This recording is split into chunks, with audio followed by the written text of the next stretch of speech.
and social justice warriors, each committed to protecting the Constitution of the United States, and each committed to denouncing hate crimes. They have stood beside us during times of fear as the AAPI community, along with communities of color, continue to be the target for these hate crimes. Each of you today continue to stand with all of us, helping us, protecting us, and encouraging us. We all know that racism is not patriotism, but today, despite being the hottest day of the year, you didn't go somewhere cool, you're not at the beach, you're here because your commitment to ending hate crimes is a priority. I'm honored to introduce a friend, a colleague who serves you each and every day to keep your community safe, Suffolk County District Attorney Kevin Hayden.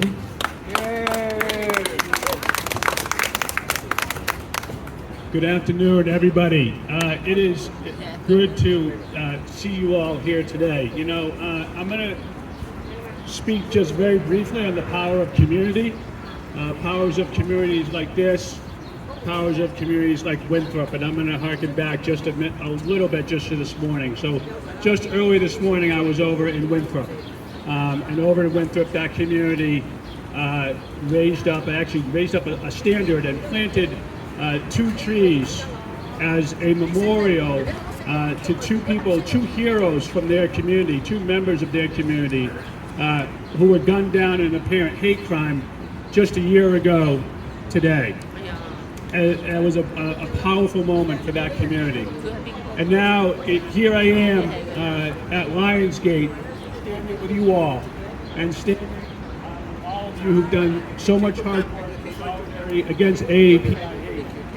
And the insurgence and increase in Asian hate crimes over the last couple of years is very serious. It's something that we take very seriously. All hate crimes matter to us, and the rise in crimes against people of Asian descent is first and foremost on our mind, along with all of our communities of color. And we just want you to know that we stand together with you, we stand in solidarity with you. And you know, the life of Vincent Chin, here we are, it was 40 years ago that his life was snuffed out, okay? And his life was snuffed out by 2 men. His life was snuffed out, and it didn't get the attention it deserved. If you look at the history, it didn't get the attention it deserved. The people that committed that crime against him certainly didn't receive the sanctions that they deserved. And here we are, 40 years later, standing in memory of him at his memorial, and recognizing that we need to continue to stand against racism, against discrimination, and against hate crime. Martin Luther King, I can't take credit for this statement. Obviously, he was a great man and he said it, but I can repeat it. He said that darkness cannot drive out darkness, only light can do that. He said that hate cannot drive out hate, only love can do that. And it is only through the love and the light of communities like this and communities like Winthrop, where we stand together in solidarity against hate and against darkness, that we can raise up a standard against hate crimes, against discrimination, against prejudice, and against racism. So I'm honored to be here today. Know that my office will always stand with you as we raise up a standard against hate crimes. And I thank you all for being here on this hot day, and I'm turning it back over to you, Linda. Yep, thank you. Works in collaboration with other elected officials to protect our rights and safety. It is an honor to have Suffolk County Sheriff Stephen here with us today. Sheriff Tompkins has worked to revolutionize conditions and programming for justice-involved individuals. He is an ally with the Asian American community, and we'd like him to give us his words. You know, this is it. National Day of Solidarity. National Day of Solidarity. What's going on in this country right now is that there's just too much divisiveness, too many divides. Compromise somewhere along the way has become a bad word. We no longer sit at the table and figure out how we can take care of each other. At the end of the day, remember, we are our brothers and sisters' keepers. That is a crucially important thing to remember. Additionally, in this country, it's a government of the people, by the people, and for the people. And we need to make sure that our elected officials remember why we, in essence, hired them to go to whatever state house they go to do the people's business. 40 years ago, this was a tragedy, an extreme tragedy. But every single day, we're experiencing in this country mass murders. Every single day. So what I ask you as I'm about to turn over the microphone back to Linda, wherever she might be, is to amplify your voices. Yes. Raise your voices. Let people know in your family, in your community, and in your state houses that enough is enough, and we're not going to take this type of nonsense anymore. Thank you so much for having me. Thank you, Sheriff. Here today of hearing from a man whose life's work reflects what so many of us hope we can achieve. He is a colleague with me where we both serve as professors at law school. He has worked tirelessly to eliminate the disparities that keep us equality for all.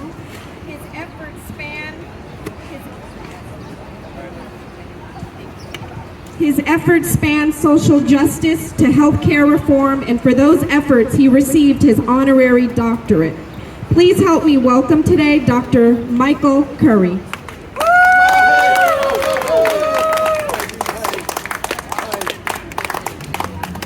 Thank you, Linda. I am not dressed like a doctor today because it's Sunday, and I'm out with family, but I wanted to be here today.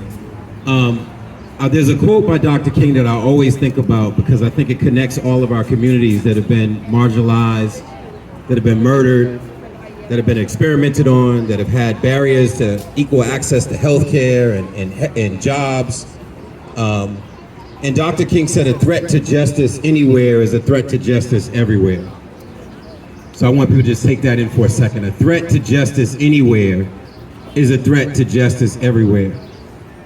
So when you think about some of these murders going on across the country, we've had 250 hate crimes, mass shootings, I should say, many more hate crimes.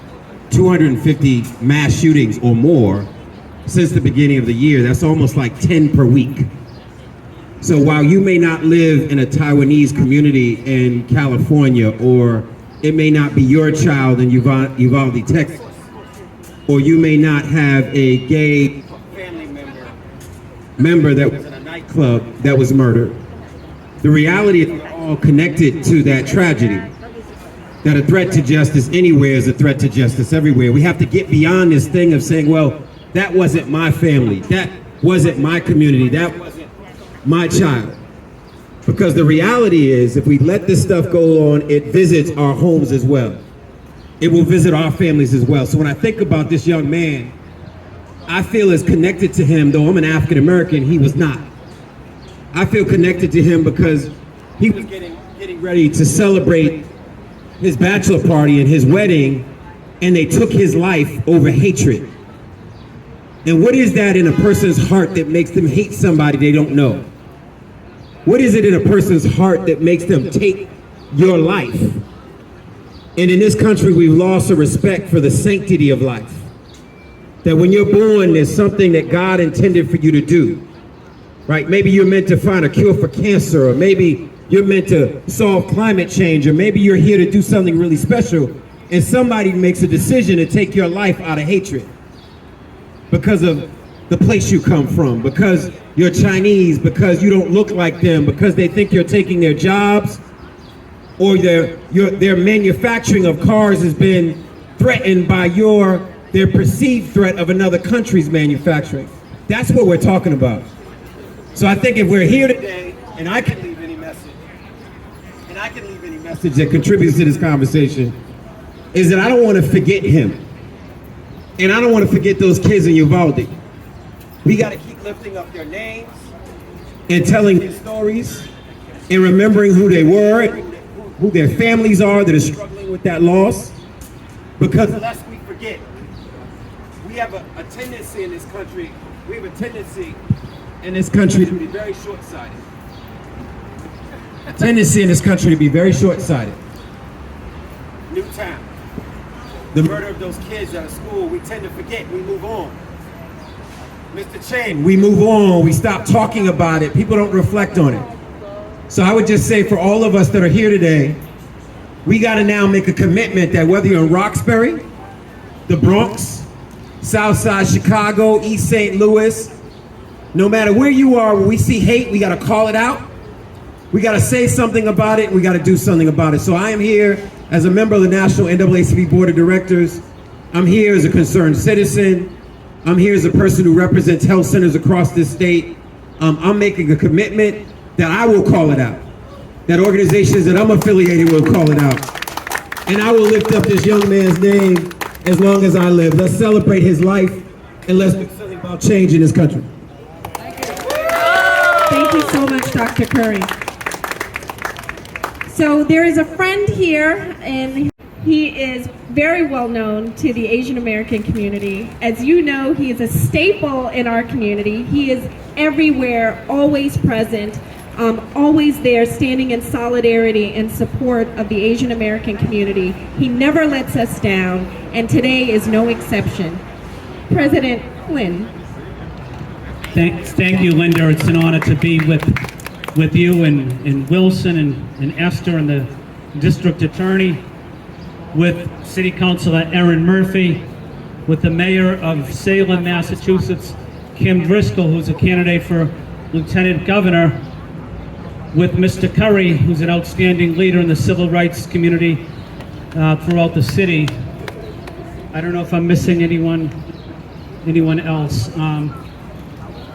But I'm honored to be here today. My friend Steve Tompkins, who's the sheriff, I'm honored to be here today to acknowledge that over the last several years, we've seen an incredible increase in hate crimes against the Asian community, against the AAPI community here in Boston, the most progressive city, most liberal city in the country. We've seen hate crimes here in Boston against the AAPI community, against the immigrant community, communities of color, but we've also seen it across the country as well, especially, but it's been increased by the hateful words coming out of Washington under the previous administration. During that pandemic, the Asian community was blamed for this pandemic. And as we saw the rhetoric coming out of Washington, we also saw the increase of hate crimes here in Boston, here in Massachusetts, and across the country.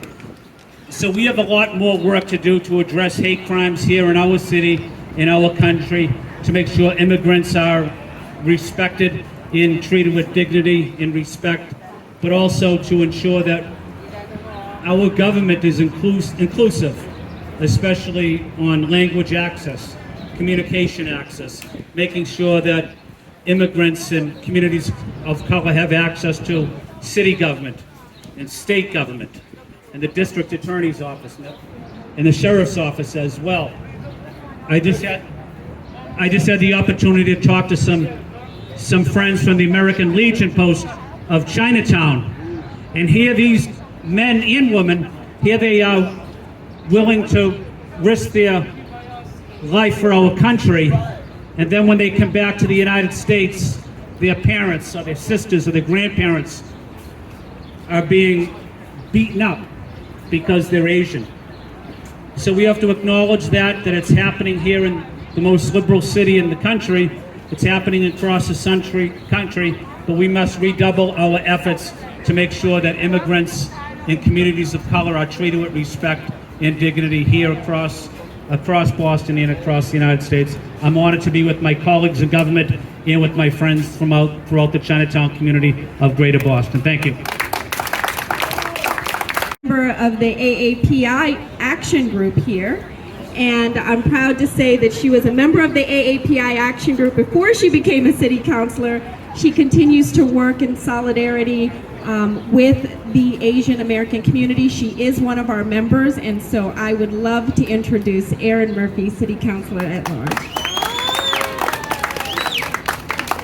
Thank you, Linda. Thank you, everybody, for being here and for organizing this special day. It reminded me that 40 years ago, Vincent was murdered, which tells us that hate crimes aren't new. And we also know that hate crimes haven't gone away. And we cannot accept or be okay with one hate crime, with one act of discrimination, with one word of racism. So I am happy to see that our sheriff and our DA are here, because that speaks volumes that we are going to take these crimes seriously, and that if you do commit a hate crime, that you will be prosecuted. That matters. People need to know that they should feel safe in our neighborhoods and our communities. Vincent didn't that night 40 years ago, and it's very special that we are lifting up his name, his life, and his memory. But we know that this happens way too often in too many neighborhoods, in too many communities. And as an elected official and as a member of the AAPI group, I care about the Asian community, about all communities across the city of Boston, and I'm here to work together with all of my colleagues in government to make sure that people feel safe, but not just feel safe, that they know they're welcome and that their voice is needed and wanted in our community. So thank you so much for having me, and I'm happy to be here on this summer day. Thank you, Councilor Murphy. A woman, an accomplished woman, I stand in awe of her. Her mother was born in Grenada and she was raised in Trinidad, so she understands the life of an immigrant. Her father is a U.S. soldier, and as you know, we love our veterans and our soldiers. We share that in common as we're both military brats. She knows and understands the sacrifices of soldiers. She knows and understands the sacrifices that the immigrant community makes. She is the mayor of Salem, Massachusetts. She has proven herself to be a creative, outside-the-box thinker who is solutions-oriented, driven by equity, diversity, with inclusion in mind, and making sure inclusion means everyone, which is all of us. Not leaving anyone behind is her motto. She has come time and time again for the Asian American community. Every time we call her, she is here. She is always present, always standing in solidarity. She is a champion against hate. And personally, I would say that I'm looking forward to her leadership as the next Lieutenant Governor of the Commonwealth of Massachusetts, as she leads us to stop hate crimes against people because of our race, our gender, our sexual orientation, or our identity. Mayor Kim Driscoll. I'm so proud to be here with other members of our communities to stand up for what happened here 40 years ago, what happened to Vincent Chin 40 years ago. As a mayor, as somebody who cares about what's happening on the ground in our communities, it means a great deal to have leaders within our community standing up to not only remember this tragedy in terms of Vincent Chin, but his life and what it means for us today. Salem is a community that at one point in time, people turned on each other. We are now a community where we turn toward each other for help. We can't allow communities to have acts of racism, hatred, and vitriol. When we see that on social media, when we hear that language, it's up to all of us, certainly as elected officials and leaders, to stand up for that, but all of us to call that out. That's why I'm here today, to stand in solidarity with you, calling this out, remembering Vincent's life, and pledging to ensure as we move forward that we don't allow acts like this to continue. I think the Commonwealth is very lucky in that we consider ourselves a Commonwealth, not a state. Now, there's no legal distinction between that, but a Commonwealth means we stand for common good. Common good. That means we stand together to stop Asian hate, to make sure we're looking out for each other. When we see acts and incidents like this, we don't just let it go. We stand up for each other. Proud to be here with you today. Let's make sure as we move forward, this Commonwealth is looking out for all of us, particularly our AAPI community. Thank you. Thank you, Mayor Driscoll, or I should just say Lieutenant Governor Driscoll.